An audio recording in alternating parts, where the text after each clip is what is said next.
Welcome to Fish People, a series from the Natural Justice Podcast where we talk to the people in the global fisheries sector. Through honest conversations with fishers, scientists, inspectors, and more, we explore the human side of an industry that feeds the world. Today's guest is someone who's dedicated his career to making marine science matter. Daniel Skerritt is a marine policy expert with deep experience across academics and civil society. Daniel is one of those fisheries experts whose papers always go straight to my reading list, so it is a great pleasure to have him with us today for our episode. Welcome, Daniel. Thanks, Eva. Yeah, really happy to be here. Yeah, we'll dive straight in because we will be diving into a range of topics because you have experience at different organizations working both in the UK and Canada on different topics related to responsible fisheries. It seems like you have spent most of your career as an academic, both at the Newcastle University in the UK and then later at the UBC Institute for Oceans and Fisheries in Canada. What initially drew you to a career in marine biology and what led you to pursue academic research in particular? Yeah, I mean, honestly, I guess like quite a lot of people that probably answer this, it was started in childhood. I always was kind of drawn to water, to rivers and estuaries and the coastline. And I was fortunate where I grew up, we had a lot of kind of drains and canals and rivers. And I was always interested in fish in particular, and I still am, I guess. And from a very young age, my granddad taught me how to fish from about 7 or 8 years old. I then kept tropical fish and even used to catch kind of native aquatic animals and keep them in tanks from about the age of 10. Where I grew up as well is this incredible wetland, the Wash, that extends out miles at low tide. So yeah, I was always interested in nature, and when it came to time to apply to university, most kids growing up in the UK in the 90s were encouraged to apply to university back then.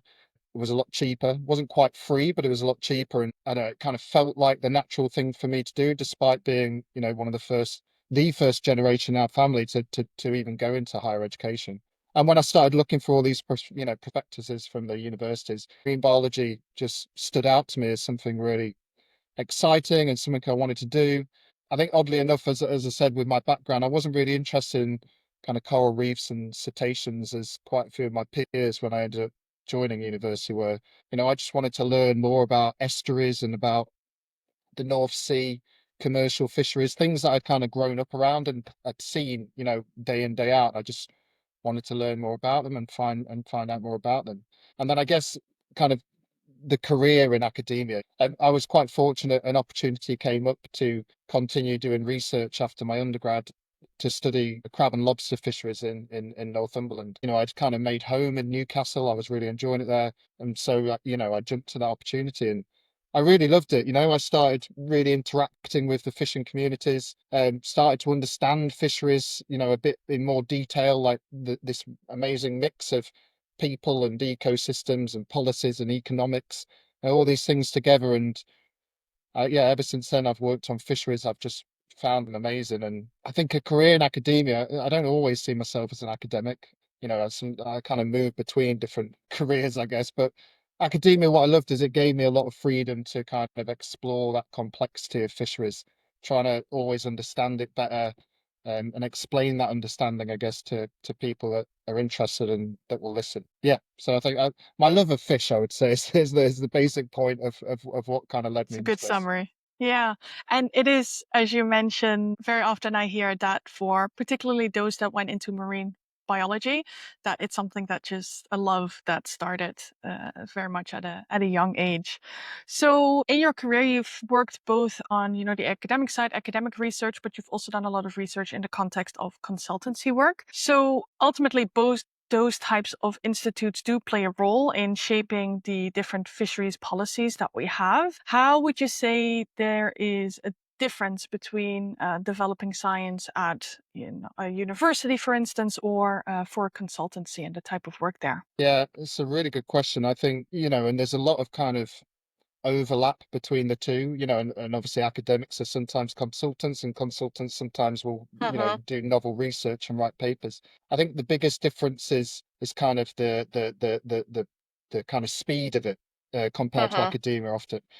Projects have quite a strict timeline, with a deliverable date, and it can be quite exciting to kind of win a project, deliver the product, move on to the next project. I quite liked the demand-led side of consultancy. Somebody has asked for this research question to be answered, and I really enjoyed that of being able to kind of hopefully provide the answer.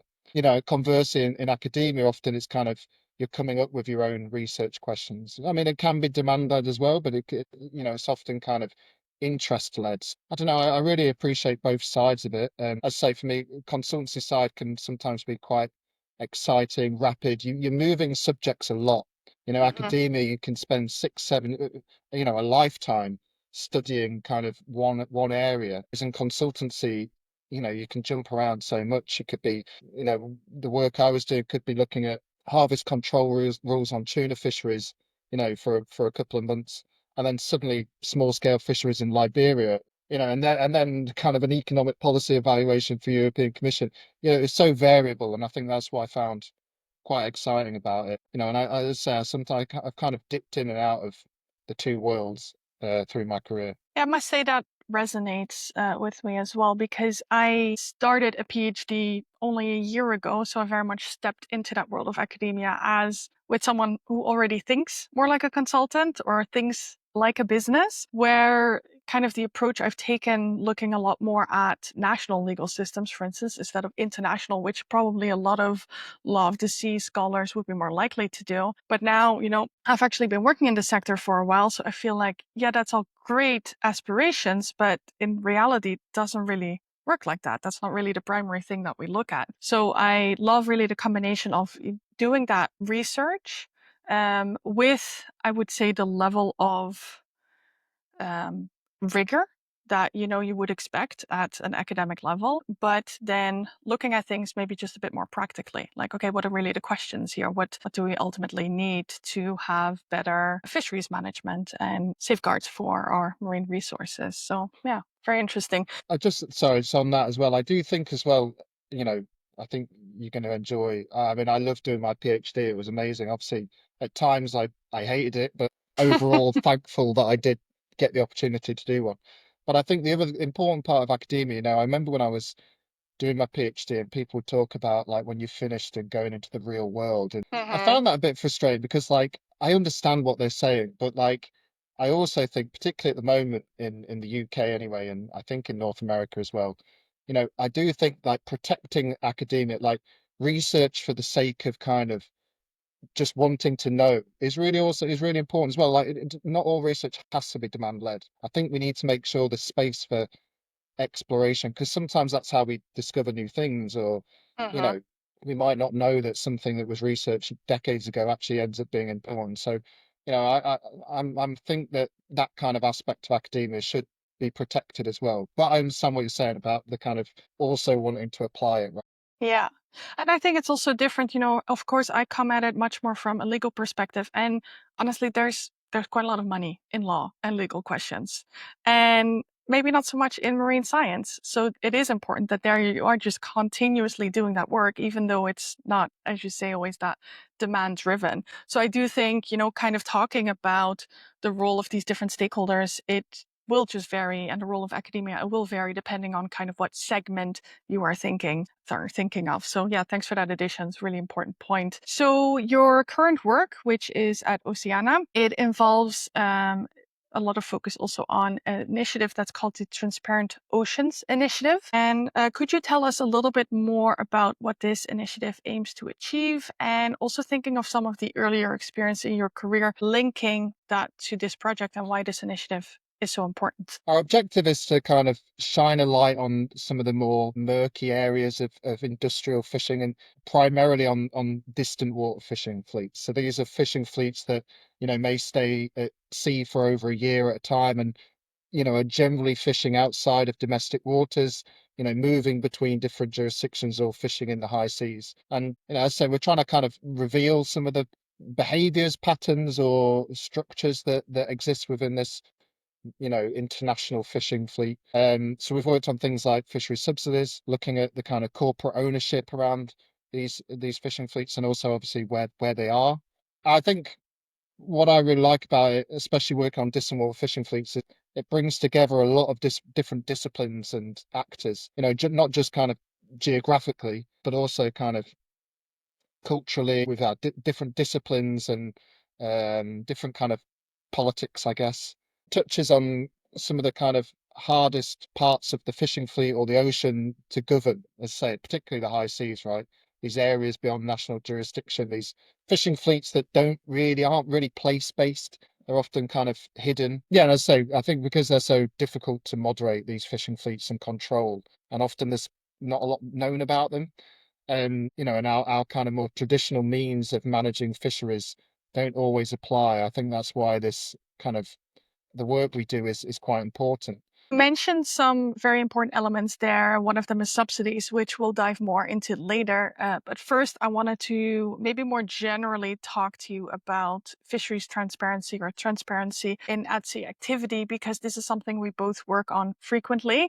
I usually phrase it more as the sharing of fisheries data. I use this phrasing because, from a legal perspective, which is the lens that I tend to apply, sharing is a much more clearly defined concept than something like transparency, which can mean a range of different things. I also like to emphasize that data sharing can be valuable at various levels. For instance, you can have very meaningful exchanges of fisheries data between neighboring coastal states, and that would constitute data sharing, but not necessarily always data transparency, because that requires maybe more of a public access to information. So thinking about this for a second, and then, those different types of collaborations or different levels of data sharing that we can see for fisheries between relevant stakeholders. In your experience, I'd be curious to hear, what do you think is a really critical level to see more sharing of fisheries data than what we currently have? And so between which type of actors? Yeah, that's a really great question. And as you say, both of us have chatted quite a bit about what is transparency. And fundamentally, as you say, I agree, it's about this, sharing or revealing disclosure of data. I also sometimes think of it as well about participation and get the involvement of people in that. But I think in terms of data sharing, that kind of sharing of information, I think obviously it's important at all levels, right? And most of the work I do is actually at this international level. I think personally, I would say probably the more critical level is actually at a more local level, particularly between local authorities or even centralized government bodies, but particularly with the fishers, the coastal communities that are operating in domestic waters or in their own locale, fishing fish stocks that are near them, going into local markets. I find that is a really important area where we need more sharing of information. We have quite good systems sometimes at the larger scale. It's actually at these smaller scales. And I think particularly because these people tend to have the least access to kind of centralized data. They sometimes have quite probably the smallest platform in these policy discussions. And yet, every single day they're making really important decisions related to fisheries, their own decisions and related to the management of those fisheries. Despite me working on these huge fishing fleets that spend years at sea, still the majority of the fish we catch are from coastal, near to shore waters. And the majority of the fish that sustains local people is from those same fisheries. The majority of livelihoods are from these small scale coastal fisheries. And often they can be, classified as kind of data poor. And I think that sharing of information both ways, so centralized data that's been collected and also the information and the knowledge of the fishers, I think that's a really critical part where, for me, transparency is key. And I think probably would have the greatest overall net benefit to people. I don't know. I'm just kind of assuming because there's so many people involved in these kind of more local fisheries. Yeah, and I think that's an important point you highlight there, is kind of the difference if we talk about how fisheries affect people, that I think it's probably like 90% of the people that work in fisheries, it's tied to small scale fisheries. It may not be where we get 90% of the catch, but if we look at the impact on humans, there's an important distinction to make there. And I think another thing you mentioned, this is something that really surprised me personally, is that a lot of the challenges with sharing fisheries data, they don't necessarily come in once you start to share it across borders or with maybe a private organization. It already starts, maybe within a government, and you have different organizations involved with the monitoring, control, and surveillance of a fisheries, but they are not always able to share information between each other, let alone those institutes of neighboring countries, for instance, that are maybe dealing with the same illegal activity taking place in our waters. So it's really starts, I guess, at a much smaller level than I feel we sometimes think about. So, in these past episodes, I've been speaking mostly with guests from civil society organizations, as well as those representing those governmental or public policy perspectives. And I really like both sides to kind of critically reflect on the role of their own organization, but also that the other institutes play, in your case, the role that public entities play in transitioning towards a more responsible fisheries sector. So, in the context of this transparency in fishing activity, how do you think that civil society can make a meaningful contribution towards advancing the transparency in fishery activities? Yeah, I mean, firstly, I hope that I hope the civil society organisations can, and I hope they are being seen as contributing, positively to these debates and discussions. I think for me, especially when it comes to fisheries, transparency more broadly, like is a public right, particularly around the access to environmental data, like information about the environment in which we all live, right? And then Uh-huh.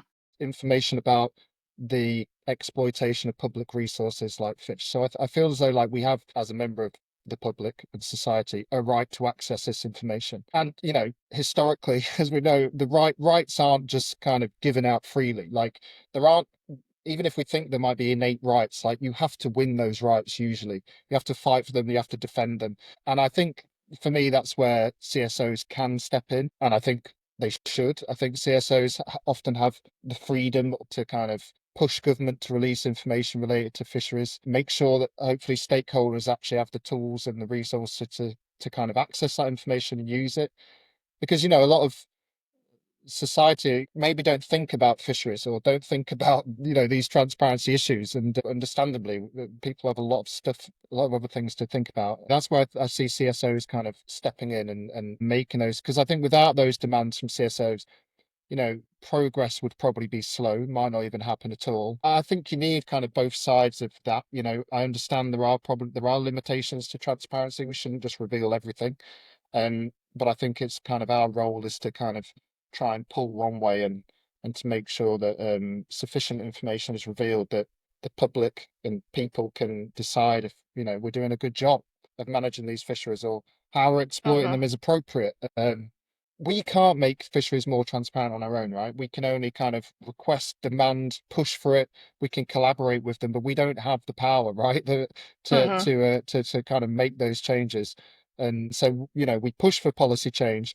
When that policy actually comes to change, obviously that's where, other interest groups should be involved as well in the actual formation of that policy. Yeah, certainly. And I think an important point you mentioned there is that the average person isn't so involved or concerned about fisheries. At least if I would base it on my own friends and family circle, if it's not me telling them, they don't really know or think much about it. Yeah, And if they sadly. do, it will sometimes actually be not so much based on the actual latest science, at least, and it's more these like sensational posts or documentaries, etc., coming out. It is important to have a strong civil society base to kind of push governments there. And then thinking again in the context of fisheries data and transparency, how, if there's a government that is very willing, how can they actually best collaborate with civil society groups? What advice would you give someone where they're like, oh, actually we would really like to rely on that support? What can we do best? I might not talk so much about kind of how to collaborate, but maybe more about on what topics should we be Mm-hmm. collaborating, or where I think we should be collaborating. And I think it's the best. CSOs have a role to play, particularly when it's around kind of having clarity about what data, what information needs to be shared or should be shared, and why. Because, I mentioned a minute ago, and I think we've had conversations about this before, like there are limitations to transparency. Like we can't, transparency isn't just dumping every bit of information we have on the internet and saying like it's all out in the world now. It's about making that 100%. information usable, right? Like Mhm. appropriate. And that means that we have to kind of prioritize what information, what data matters the most, who needs it, how should it be shared, what shouldn't be shared. I do think there probably are limitations. We may not all agree on where that line is, but like I think there is limitations to data disclosure. Um, and also just because if you have too much information, it can actually like stymie the conversation or debate because you don't know what to look at, what to talk about. And then, what's the purpose of that? What was it like? Why are we making this information available? We should, it's not just for transparency's sake. It should, I think, you know, to result in something, a positive change. Um, yeah, and how that collaboration looks, I think it can vary massively. Different governments take different CSOs take different paths. Some governments might do it a bit more independently. Some of them do it through kind of global platforms like the Fisheries Transparency Initiative that I'm part of. But yeah, I think it's mainly on that. It's like what are the parameters of transparency? Yeah, so if I would have to distill that down to something, I would say be diligent and really prioritize what type of data we're talking about and what purpose is that serving, and don't just dump whichever fisheries data you feel is easy or you're comfortable sharing with and say, hey, here you go, have fun with it. Yeah. And I think particularly, a lot of transparency discussions it's almost like there's two discussions happening. Based in the EU, like there's a lot more kind of money available we can, I think there's a higher threshold to what we can talk about for transparency. We've got, the data systems that have been created here, means it's a lot easier to kind of share these things. And so, we have to think about like transparency costs money, right? It's not just free Mhm. to collect this data or to share it or to update it. So like even in that sense, I think there has to be a consideration of what do we prioritize? Because the gold stand where we want to get to, you can't just it's not one step, right? It's often like a process, I think. I think that's very well said. And I think also when we talk about fisheries data generally now, and but if we kind of distill it down, we could be talking about different types of fisheries data. So, some CSOs might be very interested in vessel data only or in catch data. But actually something that I've seen you've worked on a lot as well is much more in the context of the finances of the fisheries and some data related to that. So that could be the ownership of the vessel, and then particularly maybe the beneficial ownership of a vessel, as well as if it has received any subsidies. So I want to zoom in into those two types of data specifically, starting first with vessel ownership transparency. So when we talk about ownership transparency, for anyone who is maybe less familiar, we talk about making sure that we understand who is the ultimate beneficial owner of a vessel, because these are usually the people that are really making the decisions, because they're ultimately benefiting from what the vessel does. And this is particularly important when there is illicit activity, because sometimes, we see that the crew is then targeted by enforcement, but they're not really calling the shots. Plus, a crew can be very easily swapped if the owner has any ill intent. So it doesn't really make any long lasting changes. So for anyone interested in learning more about this, we also did a whole episode on this in episode 2 of the series.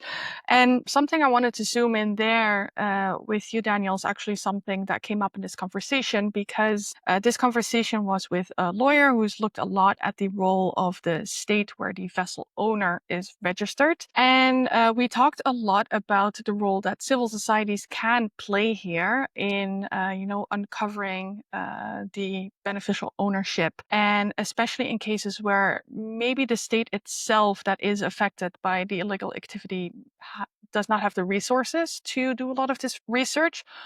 Or what we also see sometimes is that a state is unwilling to take action, but then if there's more public pressure applied, because what they're talking a lot about, there was one instance, for instance, we talked about a vessel that was beneficially owned by a Spanish owner, and only after a lot of pressure through civil society research, did the Spanish government actually take some action in prosecuting who was responsible here? I wanted to ask you, as someone who has been involved with this research from the CSO side, I think we can both acknowledge that it's important. There's a role to play there for CSO, but we also know that it's not necessarily a very easy topic to research. So could you talk about your experience in this, and what have you found to be actually the biggest challenge here in getting this information? Yeah, I can try. There are quite a few challenges, especially as I say, because the kind of fishing fleets I work on mostly are so international, right? You know, Hmm. built,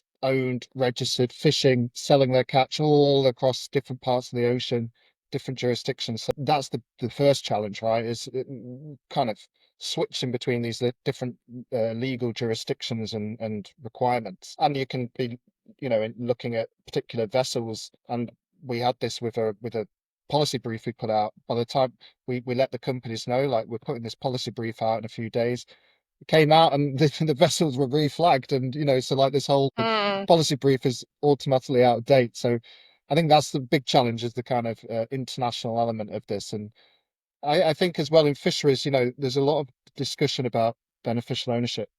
um I still think it's quite not new, but like we're lagging behind other sectors, like particularly, you know, anti-money laundering, which is where this kind of all originated in, and kind of looking at terrorist financing and stuff like that. And we don't really still have a definition of what is a beneficial owner. Like, is it somebody who owns the majority of, you know, the shares of a company, of a vessel, or you know, what's the kind of threshold for that definition? And I think that's probably an important first part.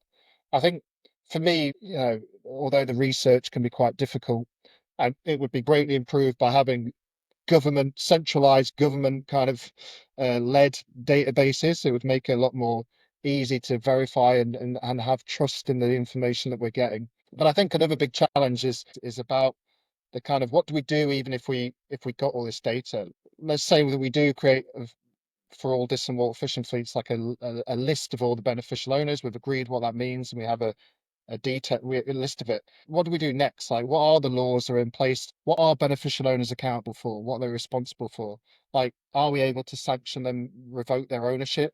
I think that's a bit of the missing piece for me. Like, the transparency is one part, and then it's, again, we've talked about a lot. You know, what do we do with that transparency? So you'll probably know more about this than me, but as I understand, you know, many fishing regulations are not laws but regulations, and so I think there's different kind of thresholds. You know, it's not a crime necessarily that's been committed if for some of these IUU fishing events. That's the bit that I think also needs a bit more conversation, is what do we do? Like, what do we have the laws and the rules and the processes in place to then hold them accountable, have, you know, beneficial owners kind of sanctioned for this? Because sometimes the skippers will probably be at, you know, at fault for the illegal fishing. Sometimes they may not. If that skipper and crew are replaced and the vessel Mm. does illegal fishing again next week and the Yeah. week after, like, who is now responsible for that? Once we, you know, this transparency starts moving, the conversation needs to be held. And I say, you know, you're the legal expert. You probably could tell the audience a bit more about this than I can. Well, no, actually, something we talked about a lot was that, ideally you would have more of that continuous interaction between CSO doing the research, but then also acknowledging that maybe they cannot do that much more after that. But then it's really up to the state to take the action. It's just that in this whole system that we have of monitoring, control, and surveillance, and then the international law of the sea, the focus is very much on the flag state. And the flag state, it can either be a flag state that's reluctant to do anything because it's a flag of convenience, or they may be willing to do something, but they simply can't because it's not that easy for a flag state, if it's different from where the beneficial owner is from, to enforce or sanction someone who's located in a different state legally. That's very complex, and it does seem like, compared to other industries, that the fishing industry is lacking a little bit behind, where sadly sometimes it's also fisheries crimes like illegal fishing is not necessarily considered to be that serious, even though we know that it is very serious and has very serious impacts. But sometimes there's just a little bit of reluctancy there. It's like, oh, we can't see it. Can't be that bad, even though we know it does get really bad, especially if you bring in the human factor. So, yeah, interesting topic. and challenging. And also what you said, that difference in definitions, where Mm. sometimes is it okay, are we talking about a beneficial owner from a legal perspective, or are we thinking more of an economic sense? And that can sometimes not be exactly the same thing. And sometimes they talk about ultimate beneficial owner, sometimes just the beneficial owner. Is that the same? Is it not?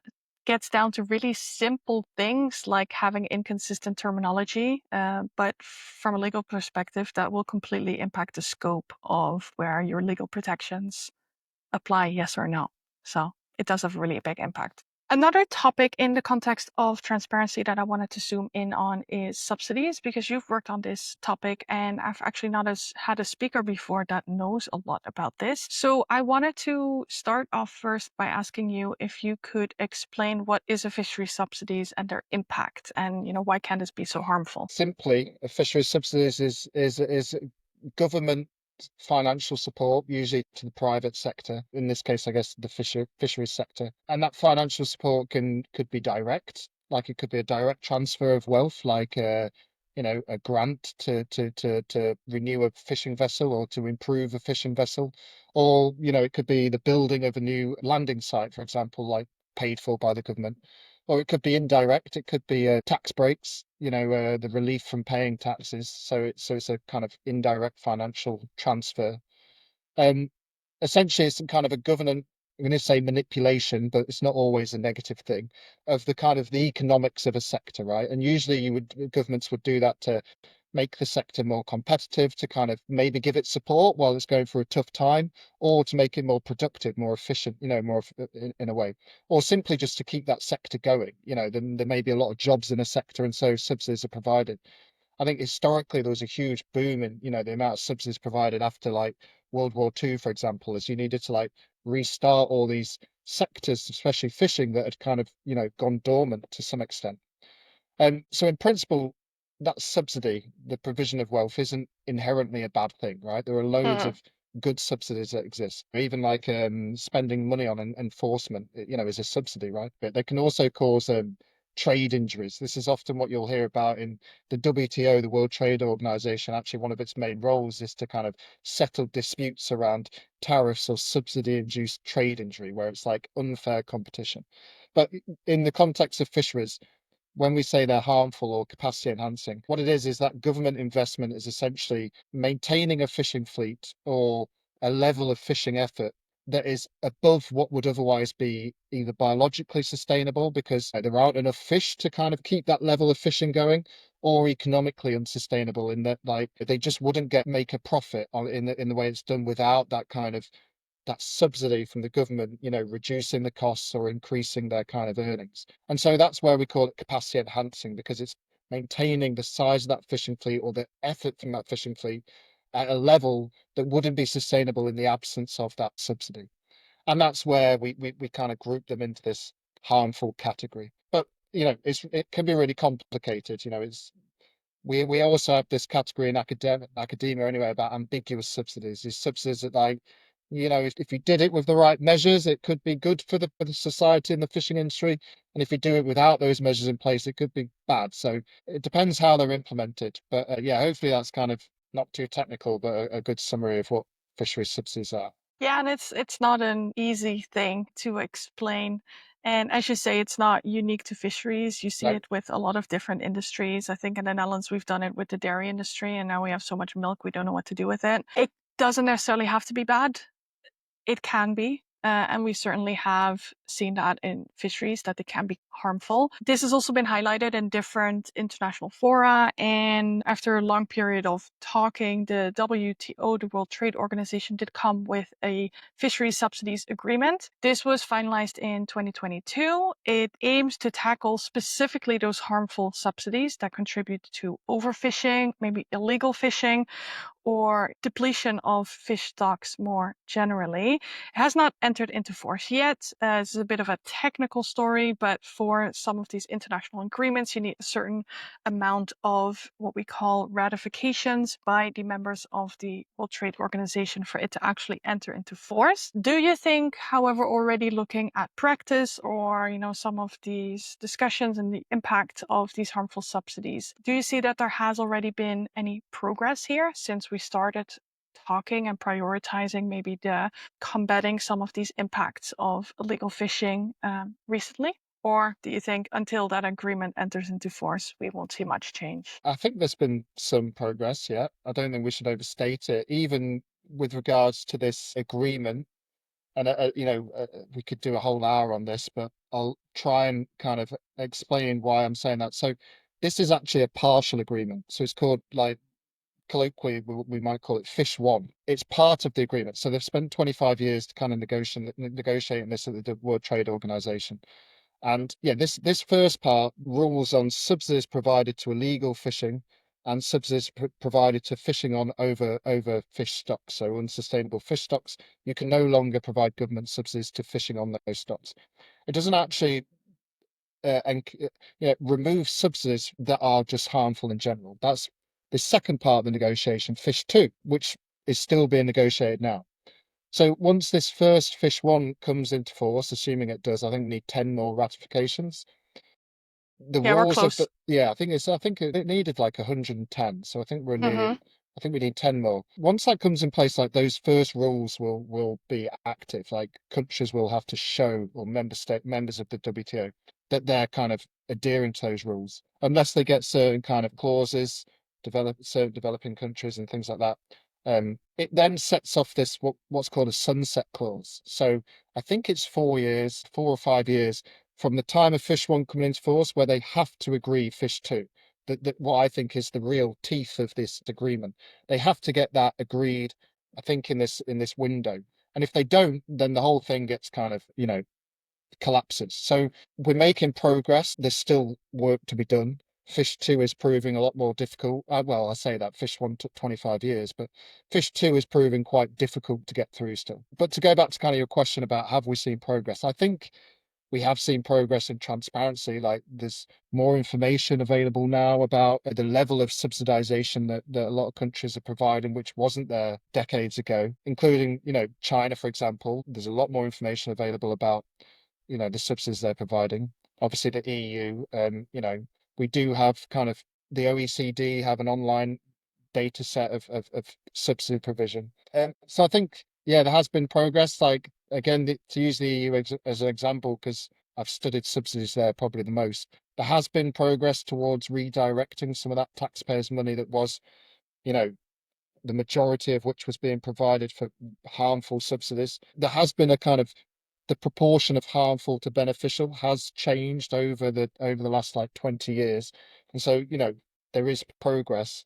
They're still one of the largest providers of harmful fishery subsidies in the world. But so yeah, I think, like, we're taking steps forward. The Fish One is a small one, but quite a significant one, I think. It's particularly politically very important for the WTO to be able to get that agreement done once Fish Two is agreed, and we get to see, like, what are the measures in that, what are the kind of, which I think, as I say, is the kind of the real teeth of this agreement is in Fish Two. So we need to kind of get to that completion of the first stage to get to really the meat of Yeah. what we're trying to achieve here. I think as with many of these things, we're making progress, but it's important to not take the eye off the ball and think, okay, we're done. We can just lean back, because I feel there's always going to be new challenges popping up that we need to continue to be focused on, collaborating to finally get there. So with many of these topics, so ownership transparency, transparency in fishing activity and what happens at sea, subsidies, of course, they have a strong tie to responsible fisheries management, where states generally have the primary responsibility. Going back a little bit again to that role of CSO and role of government, particularly, we see that, despite the fact that the government is primarily responsible, unfortunately, it's not always fulfilled, which can be for different reasons. It can be unwillingness. It certainly isn't always unwillingness. I feel that's sometimes assumed, but it can really be a range of different factors feeding into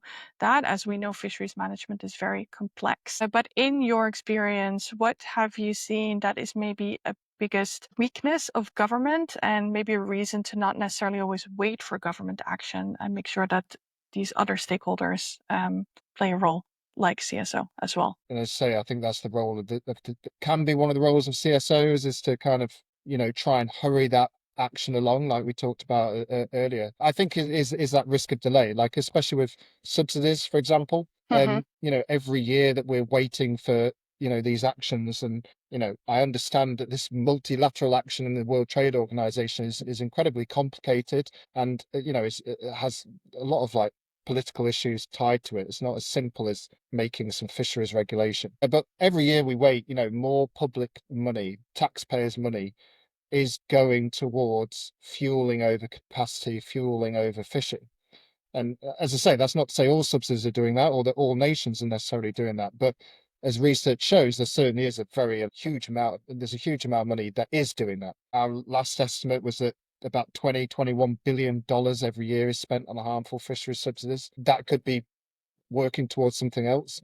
And also every year that those subsidies have been spent, or the inaction is happening, you know, overfishing is still being kind of financed, is still being supported. And, I think CSOs have a role, public pressure, industry leadership, I think is really important as well, particularly here. And obviously these international forums, right? Like fundamentally we're reliant on the WTO coming to agreement. We're reliant on all the members agreeing to it. We know what's coming. There's a lot of research on the, climate change, the effects of it right now, and what they're going to be in the future. Ocean acidification. There was a paper just last week about how we think we're already at the tipping point in terms of that for an impact on the ocean. Political instability seems to be, increasing on the an hourly basis now. On that, we have like this 24-hour news feed that kind of makes sure that we don't forget about the kind of urgency of all these issues, which not necessarily saying is healthy, but so I think kind of society and certainly members of the CSO organisations are probably more impatient than ever. Some politicians probably seem less capable than ever of making these decisions as well.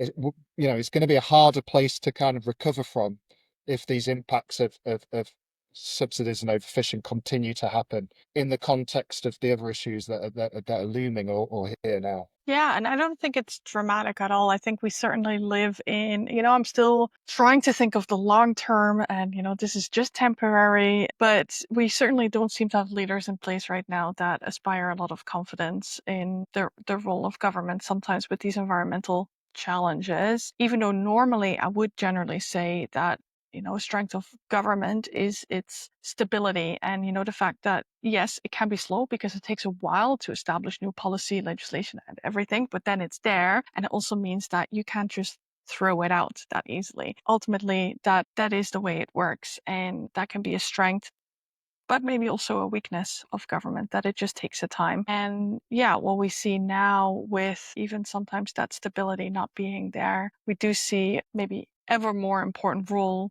for environmental groups to keep pushing that agenda. And yeah, the longer we wait, the harder it is to come back from that. And I think that's a really good, important point. So if you think about your career thus far and, all the work you've done that's contributing to responsible fisheries management, what has been a common thread throughout your career? Any particular objective that really runs through everything you have done and are doing today? Over my career, I've worked on quite different things. Hmm. On a personal level, it's kind of the thread is always trying to understand these complex systems. As I said at the very beginning, these systems involve people, they involve the environment, they involve economics and kind of politics, all interacting and increasingly as well across different nations and parts of the ocean. And so I think the thread throughout all of it has been trying to understand that better, trying to kind of communicate that understanding to people who will listen. um, let's say my background, actually, my PhD was in ecology, was in kind of interactions and behaviors of European lobsters and brown crabs. And I've always felt like that was an important starting point, was to understand the fish in these fisheries as a starting point. I feel as though that's probably where this kind of thread of trying to always understand the next thing and or a new component has been. So yeah, I don't know. I think that's the common thread, is trying to understand, trying to kind of piece all these bits together. Like, as I say, I was trained in how to do stock assessments, and increasingly having to learn more about, I guess, like stocks and shares than I am about stock assessments. But I think that's the thing. Trying to connect all the dots. I like collaborating with other people as well, and with with stronger expertise in these areas and people who can tell me about the legal system because I naively start talking about it on podcasts. Um, so yeah, I think that's it. Is trying to kind of understand these systems. Hopefully, if I do understand them a bit better, kind of try and explain that to people. As I say, I'm not really a campaigner, so I'm not Mhm. always great at kind of promoting my research. I don't know. I think that's the kind of thread between it all. Think there's a lot of value in making that complex scientific information maybe more digestible for people. And I always love hearing about the kind of the title or the focus of the dissertations of marine biologists because people think what I do is very niche. And then I hear the titles of their thesis and I'm like, that's so much more niche. This is an odd thing that I actually tend to do is when I get new colleagues or I meet people, I do try and read the first chapter or the introduction of people's PhDs if they've done one.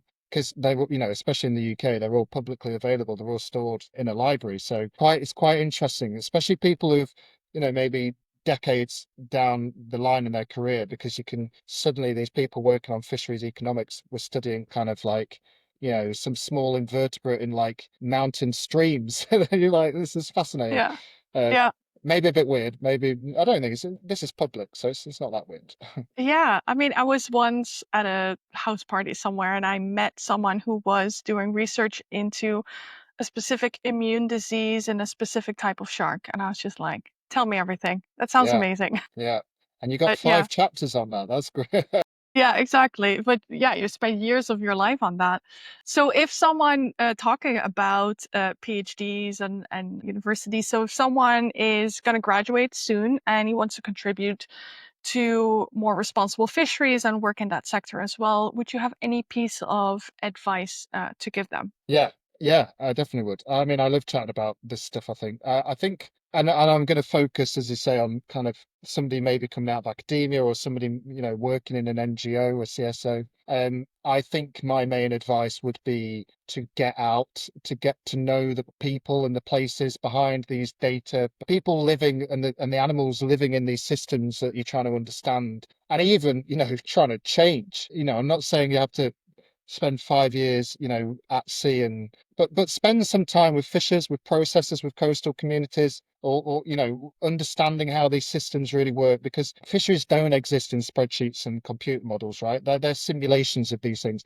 Fisheries are outside. Like, and not to be blunt, but they're at sea. They're in sometimes quite well, the ones I work on historically are in quite cold environments. They Mm, involve real people, real animals, real weather, real, I think that would be my advice is try and kind of get involved in that. There's a lot of knowledge and information there that you don't see in data sets. And that goes for everyone, I think, not just graduates. Like I would love there to be, you know, more encouragement for people to kind of take time off to go and, I don't know, yeah, be a fisheries observer. That's can be quite dangerous in many ways. But science is an important process. I'm not saying like, you shouldn't read and write and do all this stuff a lot, but science is needs to be applied as well. My old boss used to always say science is a negotiation.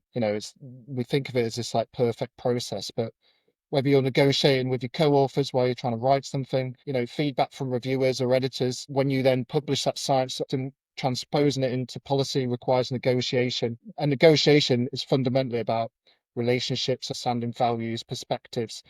And so I think, yeah, the more you kind of try and understand those things, hopefully the more impact you'll have. One of the things that for me doing my PhD was really important actually was when I was trying to talk to these lobster fishers. One of them, I think he was just trying to kind of fob me off a bit. I was asking him how he sets up his trap array mhm. is a scientific term for it. And he was just like, look, you can't even splice a rope. And he gave me this bit of rope and he was like, I'll tell you all this stuff, like go home and splice, like I had to splice these 2 bits of rope together. He said, do that 100 times and come back. I think he thought I wouldn't, and I went home and I learned how to eye splice and all this, and I went back and I was just like, I can eye splice now, and I think he was quite impressed by that and like chatted to me quite a bit about, this guy was like in his late 70s, and he told me quite a lot of information about the lobster fishery. So learning how to splice rope, fillet a fish doesn't hurt, gives you better stories to tell, maybe. I don't know. That would be my Yeah. advice to everyone, not just graduates. Amazing. And I think it's actually also one of those things that make working in the sector so fun is that there is this whole real, even if you have an office job, there is this whole real world out there of, the people actually fishing or processing the fish and just seeing that with, I've had a few opportunities, whether it's on the fisheries or the aquaculture side, and just seeing it with your own eyes. I think it also helps you to just have a lot more empathy for the different stakeholders involved in this sector, but also to just, even if you're not a biologist, like I am not, to still kind of better understand what's this sector all about and Yeah. what are we talking about. And I think, it becomes increasingly harder that like as careers progress for sure, often especially in an academic sense, like, you'll be doing a lot more field work and gathering data and, I don't know, taking otoliths out of a fish head or, gut samples or, you will tend to do that. And that does tend to decrease, I think. And I think it's kind of, I don't know, there's something I always try and reflect upon is like the importance of not becoming too abstract in the things that I'm trying to work on, uh, Hmm. which, as I say, isn't always easy being Yeah. at a home office in Bristol, but we try. Yeah, yeah, for sure. Well, with that excellent advice, we will wrap up this episode. So, Daniel, thank you so much for taking the time to share your experience and insights. I think the fact that you have a really strong foundation in marine science, but then also is someone who is not afraid to ask questions and think critically, I think that makes you a very important voice in the fishery sustainability space. So, I will continue to read anything you put out there, and I recommend anyone listening to do the same. So, it's been a real pleasure having you today, and thank you so much for your time. Thank you very much. It was a pleasure.